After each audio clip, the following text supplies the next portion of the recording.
Maneva na sema PENDREAM TV. PENDREAM TV de osia dem yopo. Enter the house and people are apparently sitting on your chair. But of course you are the bigger person and you want to conduct government business like you have written to the speaker. Why can you just sit on available seats and let's conduct government business? Let the speaker make his declaration on what his way forward is. I have sat on a seat for 3 years.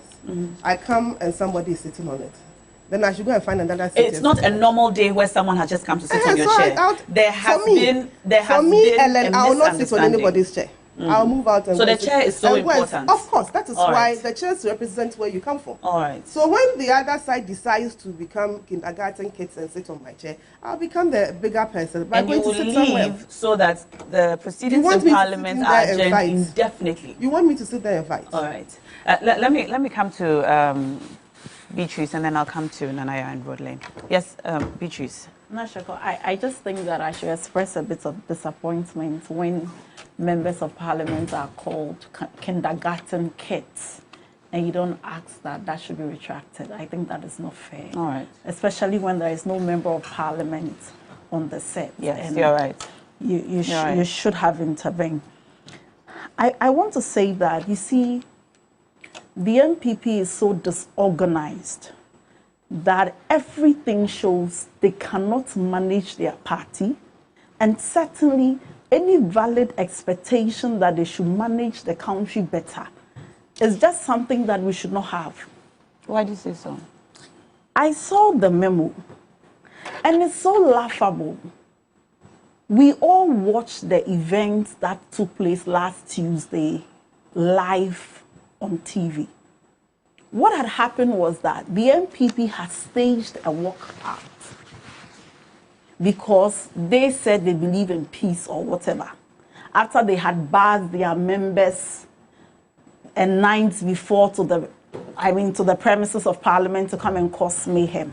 And they realized that the NDC... They buzzed their members to cause mayhem. Yes, they buzzed their members. What is the role of party people at the premises of Parliament? Did anybody buzz them there? Yes, they were buzzed. They were buzzed by Anan Dompre. He buzzed them from his constituency. They were wearing his shirt, and that's a Baumia shirt. So he cannot tell, and he was there as early as the people who were buzzed to go and sit down. The MPP is very disorganized, and not just disorganized, very dishonest entity.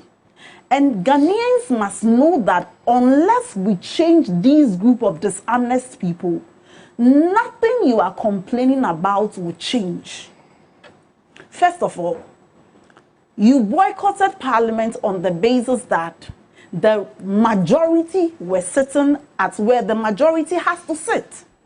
And so you were peaceful and you leave. Now let me ask, assuming Speaker should even act on this memo and recall Parliament, and the majority goes to sit where the majority ought to sit, will the minority leader, Afenyomakin, lead others to boycott again if it's about chairs? Because it appears that the reason they boycotted was because they said that people were sitting at where they used to sit. So the question we must ask is that if the NDC goes back, and the NDC will go back because that is our rightful place, will they boycott and then later recall 7 days again? I think that the jokes are becoming too much. Afenyomakin is just protecting his ego. If you look at how he's been fighting journalists on why he should be addressed as majority leader and nothing more. We've seen Parliament before. This is about the 8th Parliament. What it means is that we've had a 1st to the 7th Parliament. One thing that Parliament does is consensus building. In fact, our members of Parliament have come under huge criticism of, letting government have its way, letting government business proceed, because some people feel that there are certain things that they must block. And so this is someone who certainly does not have the leadership skill that a leader needs to build the set consensus. Look at how he was running, granting interview, calling people names everywhere. And then when you come to Parliament, you want the situation to be easy. But let me show you the dishonesty in what the NPP is doing. When every one of us was complaining about Galamsey and organized labor, and everybody in this country, democracy hub, the young people, women, everybody said that something was killing this nation, which is Galamsey. The president who had the power to grant mining leases or licenses for people to mine in forest reserves, and in fact exercise that discretion in the most arbitrary manner, and that's why we landed where we are, told everybody, including organized labor, that we will revoke the LI 2462. And so for that matter, it was so urgent that we will recall Parliament so that we will revoke it, so organized labor cannot go to. Now, please, I want you to help viewers yourself and read for viewers as part of the memo and the petition. The agent's government business. Where in that do you have a revocation of the LI 2462? Where? It's not there. It shows you the dishonesty of this government. They lie to every Ghanaian that the NDC and President Mahama was against free SHS. And for today, whatever our challenges are, if you have a kidney issue, it can be solved by free SHS. If you have finished school for 7 years, 5 years, you cannot find jobs, it is free SHS. If you complain about the prices of bread, yam, Milo, water, sugar, your solution is free SHS. They told us that they were bringing an act to Parliament to protect the free SHS. Please read again. Do you have any bill on the free SHS? So it should tell you that these guys are dishonest. For all the things they have listed, government just wants to go for $250 million loan. Again, at the time when our debt to GDP is practically killing us, we are not even out of the debt exchange. People are suffering.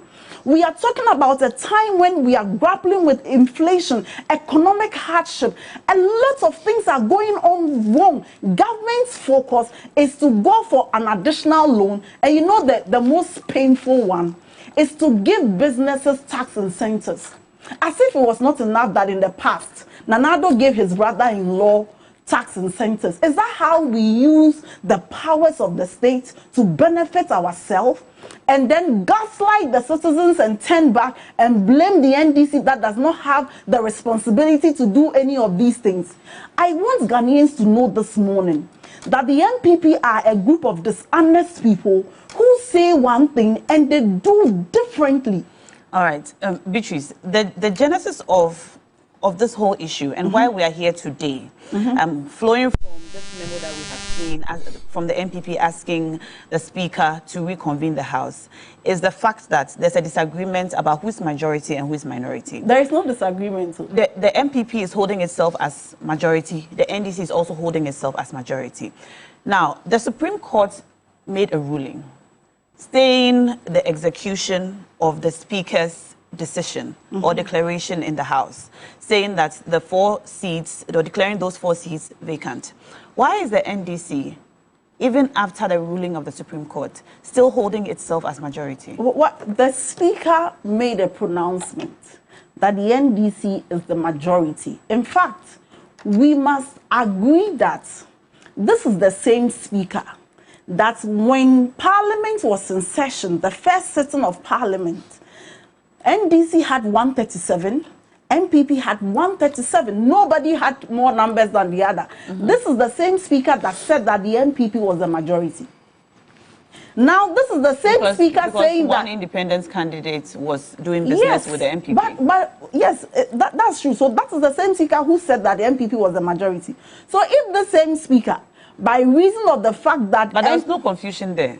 Who told you? Because one independent candidate is doing business with one side. Okay, so let me ask you. Now that that one independent candidate has stopped being an independent candidate and is a member, is no longer a member of the or now an NPP person, do you think that the Speaker, on the basis of the same capacity of the same man, should not declare another party? Which he did. Now, the Supreme Court has said that so that declaration if you watch should the proceedings, stay. Now, if you watch the proceedings of that day carefully, the Speaker said, I have been served with something from the Supreme Court.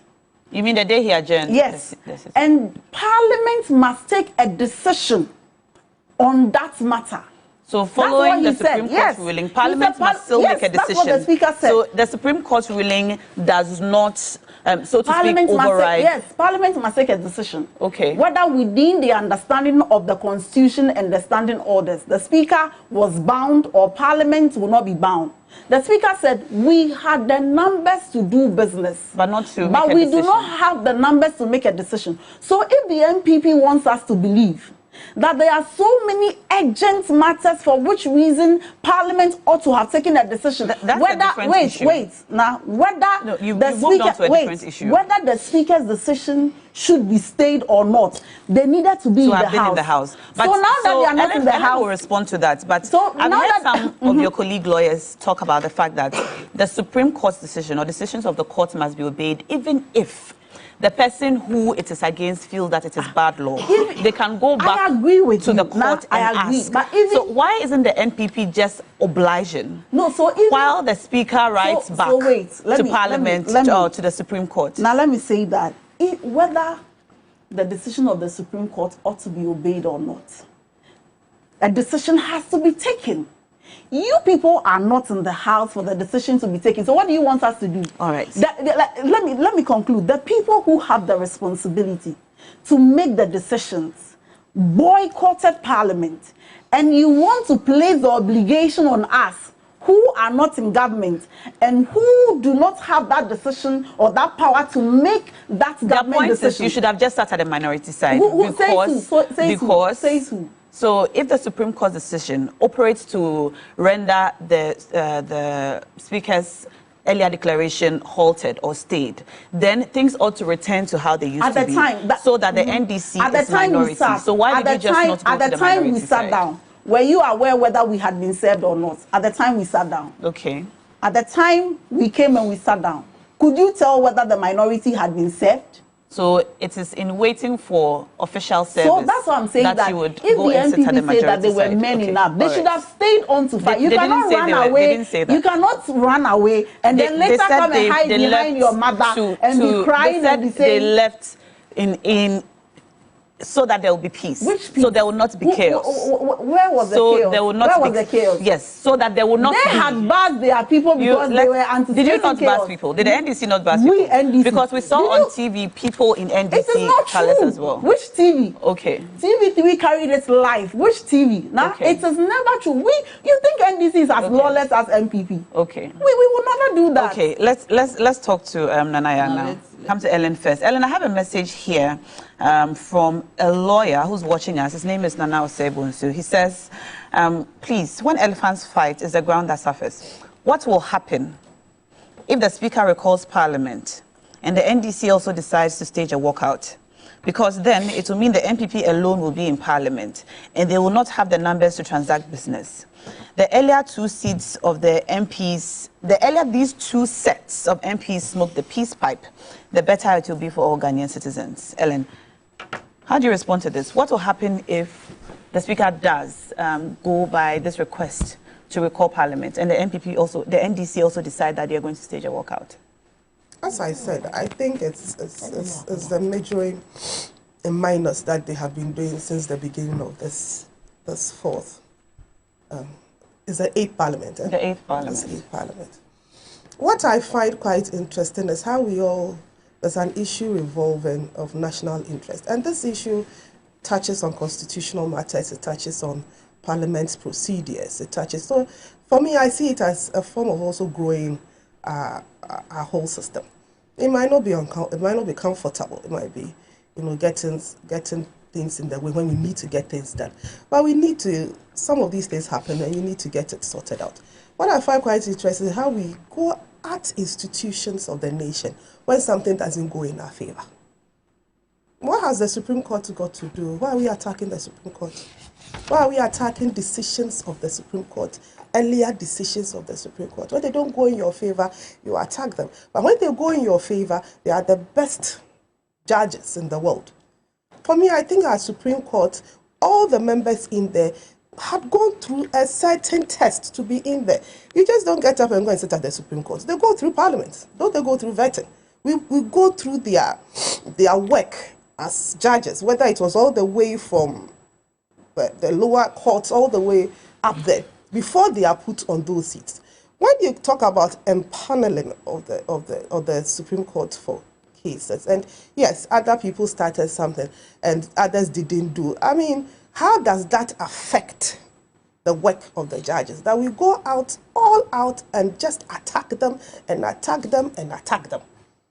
If you have a case, go to them, let them sort it out. The fact that 7 of them agrees on something and none of them dissent, so it's what? They are following another political party. And you have to mention that it is the NPP. But whenever they vote and it goes against the NPP, then they are the right, they are the best judges in this world. We should stop attacking our institutions. We should stop attacking the people who are doing the work. If you don't agree with them, go through the procedure and get your matter also examined, and then we look at it. When it is in your favor, excellent. When it is not in your favor, they are working for somebody because they are friends with somebody.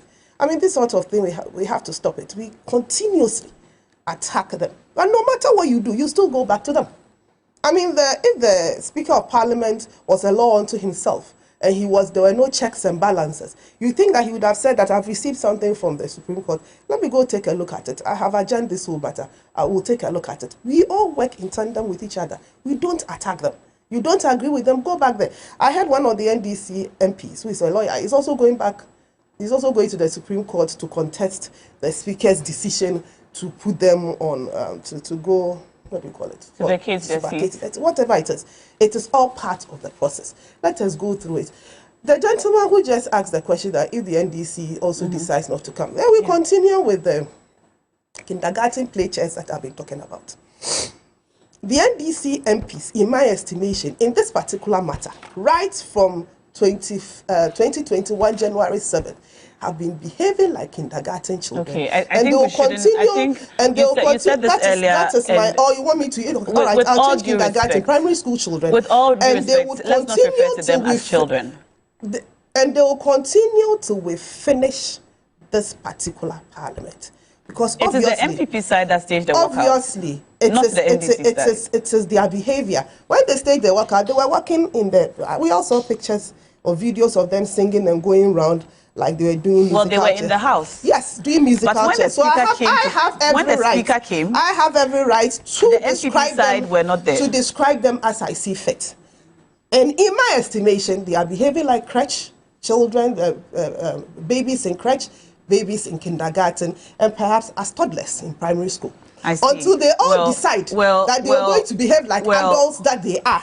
And adults who have been sent to parliament by their constituents will continue this till that this parliament ends. I give you the opportunity to withdraw that statement, but if you will not, then we dissociate ourselves I'm still putting it from that in statement. But the point is that it is the MPP side that left the house because and the MPP side left the house because as the kindergarten children decided to sit on their chairs, they decided to behave like adults and not to engage in a fight and move on. Because the last time that they decided to engage in fight and move them from their chairs, it brought this whole nation monumental disgrace. So I will still insist, if this particular parliament, the MPs on the NDC side, continues to behave like the kindergarten children that they are, this parliament, fortunately, is on its way out. It's just like with 3 months. We'll still continue with this. This one go in, this one comes out. We'll continue until this parliament ends. Ellen, you've said a few things which I've given you the opportunity to retract. Why should I retract? Because they are disrespectful. They are disrespectful. It is my description of them. And I will still insist. They are behaving like kindergarten children. Let me just also reiterate that we dissociate ourselves with the derogatory statements that Ellen has made about members of parliament. But NDC members of parliament. All right. Be very specific about it. All right. But Ellen, let me ask you this. Do the MPP members of parliament respect the speaker? That would be difficult for me to answer. I'm not in Parliament. From all actions, but you said a lot about the conduct of people in Parliament. I see that the... Do they acknowledge the leadership of the Speaker? Obviously. So, if they do acknowledge the leadership of the Speaker, why could they not simply wait? Even if they were to stand... Even if they were to stand people who in the chamber to listen to what the Speaker had to say on this matter, then this government business that they have written about, there were chairs. The MPs should stand. I'm asking you a question. They should stand and wait. There were chairs. But because of the disagreements about who's majority and who's minority, the NDC side sat down and the MPP side believed that... The NDC side sat down where? The MP on the right side, which where they were not supposed to sit. There was a disagreement. That's a disagreement. Exactly. So sit where you are supposed to sit. So the question I'm asking you is that if they acknowledge the leadership of the Speaker, why could they not simply wait to listen to what the Speaker had to say on the matter? What I find interesting is how you are refusing to call out the NDC MPs who refused to sit where they were supposed to sit. But you are rather on the case on the MPP MPs who says we will not come and fight you over our seats. And that's that. You have a problem with that. The point is this: the NDC MPs should have sat where they were going to sit. So the Speaker came in to determine what was supposed to be done. So if there's any form of disrespect here, it is from the NDC MPs, not the NPP ones. All right, Beatrice, let me come to you now. Okay, I want to say that growing up, when something happens, my mother will call you, and when you're about speaking, she will say you should stand in a certain way because you're a lady. And when you start speaking, she will also say, don't start this way because you're a lady. So there are things you can say in public, and there are things you can say in private. I think this morning, I will not glorify the disrespect. I will not descend into the gutters. I think that we have to raise the level of the discussion. And so far, it was a very smooth discussion until such a disrespect. And people who have stood elections and they have won and they have come to represent of some of the constituencies, 55,000, 105,000. You went to an election, you couldn't get more than 10 votes. So you ought to respect people who have done what you cannot do. You haven't even gone for one. Yes. So try and go for one. When you go for an election, and you even have the nerve to pick up phones, then you talk about it. I still insist your MPs are in that. Ellen, you've had your time. Anytime she comes at me personally, you will not finish this program. You have not even had the nerve and the guts to go for an election. You want to talk about someone who has gone for one. Ellen, you have had your time. My dear, go for an election first before you talk about people who have gone for elections. With all your everything, you had your time. To go for. I haven't had my time. You should have called her out. You have had your time. Personally. When you come at me personally, you will not speak. I stated the fact. You will not speak. As we sit here, you haven't even had the nerve in your party to even go for a police station election. And you are talking about me. Ellen. As you sit here, has she ever gone for an election? Ellen, you've had your time. Beatrice, please make a submission without referring to me. Then you can make yours. Otherwise, as you sit here, your own party, you have no respect. You can't be talking about somebody who has gone for an election. So I'm have the nerve, pick her phones, go for an election. Then you can talk about that. Until that, my dear, go straight to your point. So I'm saying that we ought to respect people when we sit. You can describe, you can disagree with them. This morning, we've all disagreed with the Supreme Court. Nobody has had to call Supreme Court judges kindergarten children to make their... So that point has to be made. And now, Shoko, it is not enough that you only dissociate the station. Sometimes you have to do more than that. But I will not belabor the point. The point we are making is that principles must matter in national discourse. And people who do one thing should not all of a sudden change their position merely because it does not suit them. When you do that, Nashako, I maintain that it tells you how decisions about the 32 million Ghanaians or so are made. The decisions by members of the MPP occupying every position, I'm sure are just made haphazardly without regard for the welfare and the future of the nation. If you read the MPP's constitution, specifically Article 9, 3, 1 and 2. There when you read that the party who goes independent, blah, blah, blah, says that automatically forfeit his or automatically means that the party need not do anything about that. And you know the irony? The Suhum MP told us that immediately the speaker made that communication to Parliament, Anan, who is the whip, took him off their WhatsApp group. So why is it that he's a member of the MPP? But he has been taken off a group belonging to MPP MPs. You see, intellectual dishonesty must have a limitation. Public discourse is not, or governance is not what you feel and what you like and what you dislike. The reason we are having to do this and the reason we are here is because Nanado behaves like an Arabian king. What's that? Where he does not see the difference between what we call constitutionalism, the fetters placed and the limitations placed on your powers. We've had these issues before, 2020. Whether a member has crossed carpet, has forfeited the seat, we've had those issues before. Parliament has always found a way to go about this. There are MPs, yes, and Tenyonu and all those people. Parliament have found very civilized ways to go about it. The reason we are discussing this mess and this constitutional crisis is because of the president's ego. When Esiama left the party to go and contest as an independent candidate, he went to Fomena to say that he cannot work with Esiama. He cannot do this, he cannot do this. And on the basis of that, the party wrote to Michael Quay. And Michael Quay delivered that ruling, which I agreed with him. And today, you have set that precedent. You think this is the first time this is happening. Parliament has always found a way to deal with it internally, and we didn't have to be discussing this chaos. Because Nanado doesn't like you. If he doesn't like you, he will not bring development to you. That's how he's governing. He told the Aflau chief, go and use your own resources to finish the E-blocks. After all, you don't vote for me. When the spillage happened, you move your studio to the Volta region. He told them that you don't vote for me. If not because I'm president, actually, I wouldn't have been coming here. You said that was a light-hearted statement. The president goes around joking. Governance now is a joke. When the Kumfi chiefs came, what did he say? And it was taken in out of context. So what about the Kumfi chief? What about the fact that the president commands chiefs to get up and then greet him? If you don't do that, the bodyguard may probably shoulder you. It matters not. You see, we are living in a time of crisis. Crisis which we have imposed on ourselves because we voted for a group of people who feel so entitled as if Ghana is their inheritance. Check the record of the MPP. From the time of Nkrumah, they have always believed that Ghana is their inheritance. They believe that they are more Ghanaians than anybody. And so they don't treat Ghana like the resources are ours. Look at what they are doing with the Japa.